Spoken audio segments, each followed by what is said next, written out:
The Swiss National Bank surprised many by cutting rates today for the second time in a row. Swiss officials are becoming more concerned the global rebound that they've been hoping for is instead rolling over. Plus, they don't like what they're seeing in currencies, especially the dollar. Now, the Swiss franc has been moving higher the past couple months on safe haven demand, which is the flip side of the growing rally in the safety and liquidity of government bonds like treasuries. But to that end, we've got new and concerning lows in China's yuan, Japan's yen, Brazil's real, which we'll talk about as we get through this video. The dollar is on the move and in the wrong direction for reflationary hopes. And it's not just those in Switzerland, all over the rest of the world too. So basically, the SNB cut rates again is more insurance for the Swiss economy as their outlook really starts to dim. And it's not just the outlook. It's already unfolding as the strong dollar, strong performance is strongly indicating. In other words, weakness in every direction. After all, that's what rate cuts are all about, reacting to weakness. Now, the Swiss National Bank's rate cut was somewhat of a surprise. Traders had figured out that they were likely to cut rates because of the behavior of the franc against the US dollar. Again, safe haven demand in the franc driving its price against the dollar higher. However, economists are still seeing inflation as they are always likely to do. According to Bloomberg yesterday, just before the SNB met, economists are roughly split on the outcome, with a small majority anticipating that the Swiss, whose rate cut in March preceded any other from the world's 10 most traded currency jurisdictions, will now also become the first from that group to halt its easing cycle. And of course, economists got that wrong. As the Swiss bank itself said today, we're relatively hopeful that the European economy and the global economy can continue to rebound after a somewhat positive first quarter, but we continue to see worrisome signs that maybe it's not going to. Starting with the fact that global growth already, even if it is picking up, it's picking up from a very low level. After all, Europe has been in recession for a couple years here, and it hasn't looked all that much better anywhere else in the world. The Swiss said, the federal government expert group on business cycles continues to expect Switzerland's economic growth in 2024 to come in well below average. And GDP adjusted for sporting events, and just an aside here, you've got to love that they adjust GDP for sporting events. That measure was 1.2% of the expectation. The March forecast was 1.1%. So they upgraded it a little bit. But as the global economy gradually recovers, growth is likely to normalize to 1.7% in 2025, assuming that the global economy is able to continue to recover. The U.S. economy weakened noticeably in the first quarter, and Japan's GDP contracted. On the other hand, the UK and China saw relatively strong GDP growth as well, though I wouldn't say China was strong. The Eurozone recovered somewhat from the previous weak phase, but growth is likely to remain subdued in the coming quarters. This will have a correspondingly dampening effect on exposed areas of the Swiss export economy. Overall, global demand from the Swiss perspective is expected to remain below its historical average in the upcoming quarters. The forecast for Switzerland, as for the global economy, is subject to significant uncertainty. Developments abroad represent the main risk, and there's a huge danger that it will disappoint, and the Swiss know it. They reference weakness in the United States. They reference Japan's recession. They reference Europe potentially staying subdued and not actually recovering as much as they would hope, as well as the rest of the economies, including the BRICS economy, which is really important to the rest of the world, starting with China. They said Chinese growth was strong, but you can tell even the Swiss are really questioning whether or not that's actually the case. It was better than expected, but it wasn't actually good, nor does it indicate that China is, in fact, recovering or rebounding. But none of that really matters. Those are the expectations. Those are the hopes that the Swiss officials are putting down in their models or coming out of their models from their assumptions that after the last couple of really tough years, it's got to get better, doesn't it? Well, appearing on CNBC earlier today, Swiss National Bank head Thomas Jordan was a little bit less confident, a little bit more concerned about the way things were heading. He said, "We have inflationary pressures that slightly declined. We also have a strong Swiss franc, and we have an increase in uncertainty globally." And the uncertainty is just a term they keep using for weakness. So we came to the conclusion that, given those circumstances, it is best to lower rates by 25 basis points. There are big swings in the exchange rate that could have an impact, or really big changes in the economic outlook of the world economy. But like we keep saying, it's not the outlook, it's the reality. And the big swings in currency exchanges are not just about the Swiss franc strengthening on safe haven demand. It's about what the US dollar is doing and what the US dollar is telling us. Not against the Swiss franc. Again, the franc against the dollar is safe haven demand, but the franc oftentimes is just the flip side of treasury rallies. So safe haven demand in treasuries pushes rates down, which means that there's more attractive safe haven demand over in Switzerland, so the Swiss franc rises against the US dollar. Now, there's exceptions to that. You look at the Swiss franc's history in 2022, for example, that was not so safe haven as the Swiss National Bank's dollar auctions in October 2022 showed us. So the Swiss franc wasn't a really good safe haven in the latter part of 2022, primarily because of the real concerns over the energy crisis, war fears, and everything else in Europe. But since November of 2022, the Swiss franc has been generally strengthening, which makes sense, safe haven from the rest of Europe, because ever since then, the European economy has been in recession and has been unable to get out of it. So there's been some variation in the franc's trend against the dollar, but really it's been rising against the dollar, not because of interest rates, but because modestly increasing safe haven demand as Europe continues in recession and the rest of the global economy doesn't really appear like it's going to get out. Now, it had weakened, it had turned around in the early part of this year, really from the end of December. So the Swiss franc started to weaken through the early parts of 2024 up until around April. And that was kind of consistent with what the Swiss are talking about, an uptick in global growth, an uptick in especially European GDP or UK GDP. But there still remain a number of questions about whether that's just a temporary rebound or if this is something substantial, a change in condition. So if it was, we would expect the Swiss franc to continue to weaken, but instead it started to turn around May 1st. So it has been strengthening all over again, as Thomas Jordan said, really for the last couple months, which is a concerning sign that maybe the European recovery that so many people are penciling in, especially for contributing to reflation around the world, maybe that is just another false dawn.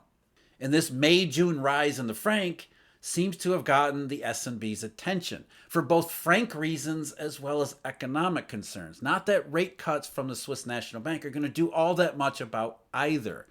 If the European economy is going to continue to roll over and weaken, that's going to be bad for the Swiss. And if there's more safe haven demand because of all the stuff going on in the world, the franc is going to continue to strengthen whether the Swiss National Bank cuts rates or not. So if we look at the rest of the world through the US dollar exchange value, what we see is everything that is concerning the Swiss National Bank, starting with Europe, the euro.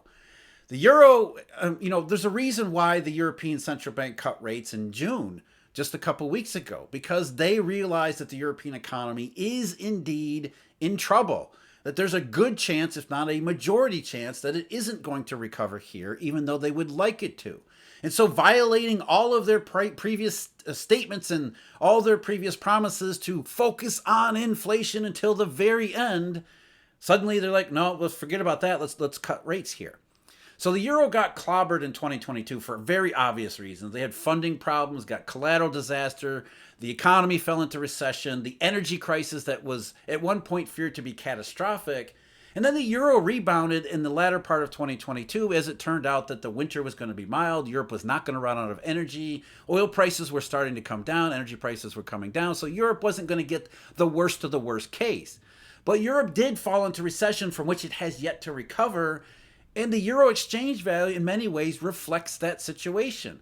It has gone basically sideways to moderately lower against the US dollar as Europe continues to stick around in recession.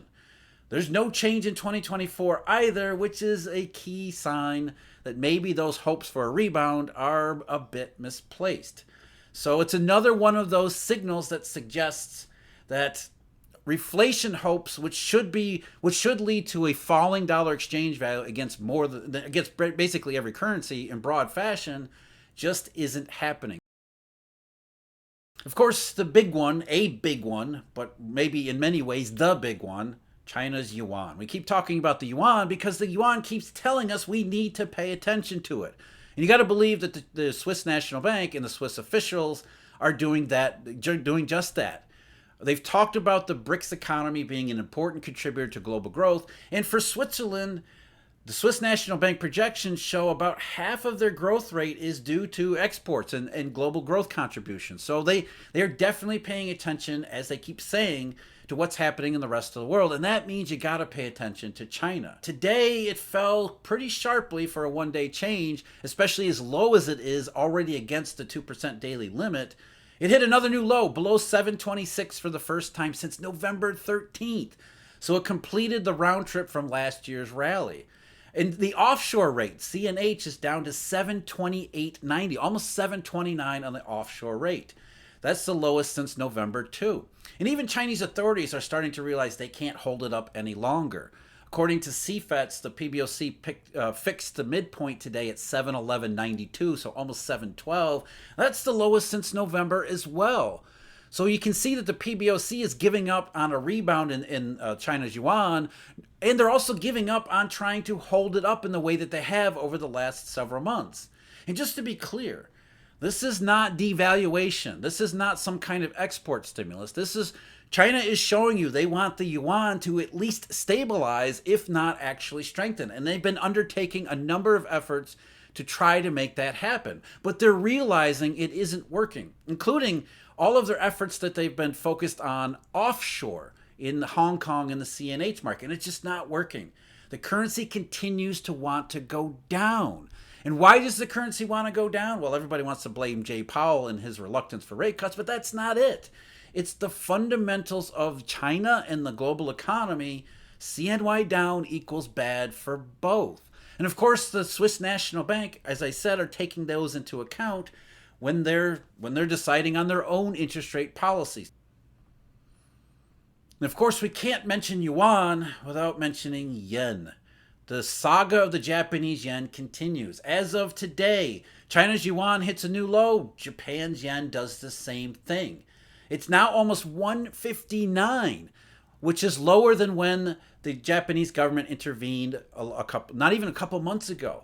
They spent 15 trillion yen to buy themselves less than 2 months' time on the yen, which is absolutely ridiculous. But that's why the governments never really want to intervene, especially in this situation, because it proves that they're just smoke and mirrors. They basically bought not even 2 months' time, and the yen continues to go down anyway. And of course, officials said at the time that they don't agree that there was any fundamental reason why the yen would continue to weaken. Yet what does the yen continue to do? It weakens anyway because the fundamentals, like those across the rest of the Eurodollar system, they're not reflationary. It's not like Japan's economy is picking up out of its recession. Global prospects continue to dim, not go in the other direction, which would be consistent with inflation. Remember, the only reason Japan's yen turned around in 2022 after the government's intervention was because China reopened. And it's not like the Chinese have another reopening up their sleeve in 2024. In fact, the fundamentals in China match those in Japan, which is why yuan and yen keep hitting more and more new lows. We also should mention here, too, something that's new in Japan. After selling off all year, Japanese government bonds have experienced a little bit of a rally over the last couple of weeks, really since the early part of this month. While the Bank of Japan continues to hike rates and say it's going to hike rates, Japanese interest rates that were rising have suddenly turned around. Because at the end of the day, Japan's economy doesn't warrant any rate hikes whatsoever, as incoming data shows that Japan's recession isn't getting any better, let alone becoming an inflationary recovery, as the Bank of Japan keeps talking about. There's no evidence in wages or spending or household incomes or anything that that's the case.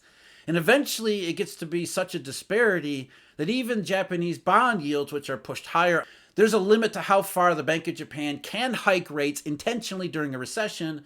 And the reason why the Bank of Japan is hiking rates anyway is because they're desperately trying to rescue the yen, which keeps falling because the fundamentals of the Japanese situation are more like what we see in the rally in JGBs than the rate hikes that the Bank of Japan would like to enforce for reasons that have nothing to do with the actual economy.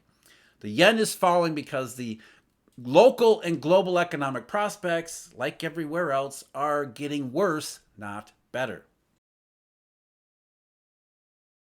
One final currency that we really need to pay attention to here, it's another one of the BRICS. Again, the Swiss National Bank focused on the BRICS and talked about the BRICS. Well, that's the B in BRICS, which is Brazil.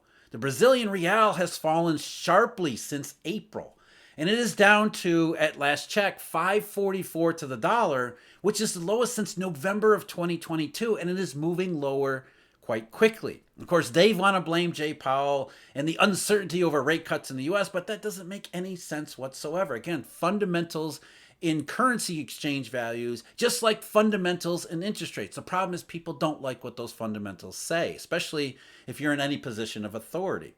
But Brazil's economy picked up in the first quarter of this year, which was somewhat positive, or at least it seemed to be somewhat positive, except a lot of that was artificially driven by a huge increase in government spending. But that government spending has started to really pressure Brazil's fiscal situation. Dollar providers are becoming increasingly risk averse. Brazil, it's not going to work out. The economy, it's only on a temporary sugar high from the fiscal push. And that temporary sugar high driven by the fiscal push is going to push Brazil's financial situation and fiscal situation into the danger zone. More problems all across the board. And it contributes to the global economic situation, lack of inflation, as well as it is a reflection of the same thing.